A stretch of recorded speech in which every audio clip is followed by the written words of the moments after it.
नमस्ते। मैं आपको एक छोटी सी घटना के बारे में बताना चाहूंगा जिससे बहुत कुछ सीखने को मिलता है। जैसा कि आपने देखा है कि टाइटल है लापरवाही से असफलता निश्चित है। यदि आप लापरवाह होंगे तो असफल होंगे, इसकी गारंटी है। केयरलेसनेस यदि आप में रहेगा, यदि आप केयरलेस रहेंगे तो सक्सेस का मिलना असंभव है। आपको सक्सेस नहीं मिलेगी। एक छोटी सी बात है। मैं जब अपना इंजीनियरिंग की पढ़ाई कर लिया था तो उस समय अपॉर्चुनिटीज तो बहुत ज्यादा नहीं हुआ करते थे, लेकिन आज के जैसा कंपटीशन नहीं था। मुझे अच्छे से याद है, एक डीआरडीओ का मैंने रिटन टेस्ट पहले बार में क्लियर कर लिया था। डीआरडीओ का रिटन टेस्ट जब हो गया तो इंटरव्यू के लिए हमें हैदराबाद जाना था। तो उस समय तो बहुत ही कठिन परिस्थिति थी। मैं किसी का सहायता लेकर के किसी भी तरीके से मैं हैदराबाद पहुंच गया। हैदराबाद में किसी के यहाँ मैं रुका, किसी की मदद से, जो आर्मी में काम करते थे उनके यहाँ मैं रुका। लेकिन मैं आपको लापरवाही का उदाहरण बता रहा हूँ। जब मैं इंटरव्यू के लिए पहुंचा, किसी भी तरीके से उन्होंने मोटरसाइकिल में पहुंचा दिया। तो मैंने देखा कि जब बहुत भीड़ था, लोग एक दूसरे के साथ बात कर रहे थे। उस समय बड़ा माइक से कोई अनाउंसमेंट नहीं हो रहा था। उस समय लोगों को नाम से आवाज देते थे और आपको जाना है। तो मेरे से कुछ मुझे जहां तक याद है, उस समय मध्य प्रदेश और उत्तर प्रदेश के कुछ एक दो और मेरे सहभागी थे जो इंटरव्यू देने गए थे। वो मुझसे बात करने लग गए, टेक्निकली कुछ सवाल पूछने लग गए और बहुत प्रभावित हुए। फिर उसके बाद बात चलती गई।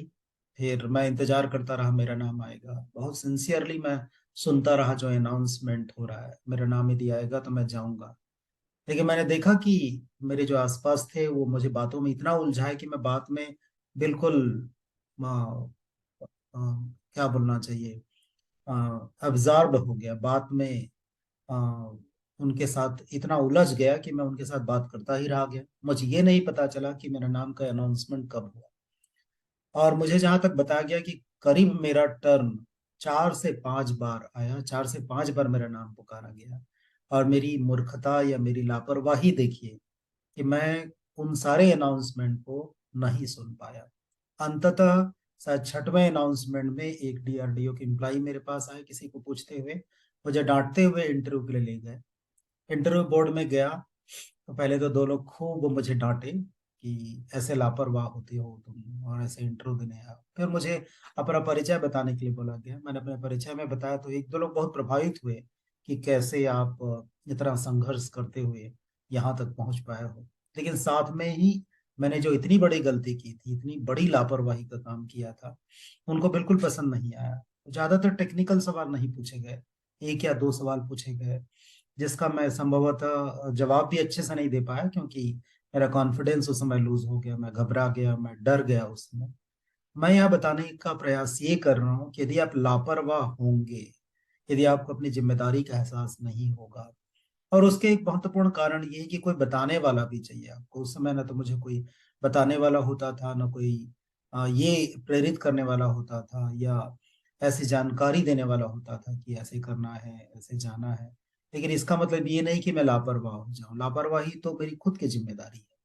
यदि आप लापरवाह रहेंगे तो आपको असफल होने से कोई रोक नहीं सकता। आप सोचिए कितनी बड़ी एक मेरे पास अपॉर्चुनिटी थी, कितना बड़ा अवसर था कि पहली ही बार में, उस समय इतना डिफिकल्ट था, पहली ही बार में एप्टीट्यूड और इंजीनियर टेक्निकल टेस्ट को पार करते हुए डीआरडीओ का रिटर्न टेस्ट निकाला। फिर रिटर्न टेस्ट निकाल के इंटरव्यू के लिए कॉल आया, वहां चला गया। हो सकता था मेरा चयन हो सकता था, चयन संभव था। लेकिन मेरी गलती थी, मेरी लापरवाही थी, मेरी केयरलेसनेस थी, जिसके कारण मैंने अपना इंप्रेशन खराब कर दिया। और बोर्ड क्यों ले? भाई आप चयन के पहले ही इतने लापरवाह हो सकते हैं, तो फिर आप चयन के बाद, डीआरडीओ एक प्रीमियर ऑर्गेनाइजेशन है, रिसर्च ऑर्गेनाइजेशन है भारत सरकार का, और उसमें आप ऐसे लापरवाह लोगों को लेंगे तो वो काम कैसे करेंगे? यहाँ राष्ट्र का सवाल है, यहाँ देश का सवाल है। तो कहने का तो तात्पर्य ये है, अभिप्राय ये है कि हमें बहुत ही सिंसियर होना पड़ेगा।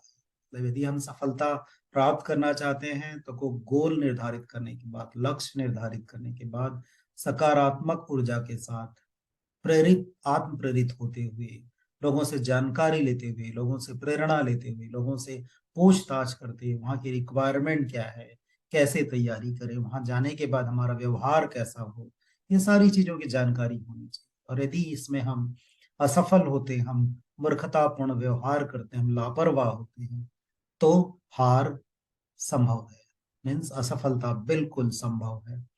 तो इसीलिए मुझे लगा कि ये मेरा अनुभव आपसे साझा करूं। इसका अभिप्राय यही है, यदि आपकी लापरवाही होती है तो असफलता आपके चरणों पर आएगी, असफलता आपको जरूर चूमेगी। तो असफलता से बचना है, सफलता के रास्ते पे चलना है, बहुत सिंसियर होना पड़ेगा, बहुत ध्यान रखना पड़ेगा, और आपके लक्ष्य पर केंद्रित करते हुए ईमानदारी से काम करते रहना पड़ेगा। बहुत बहुत धन्यवाद।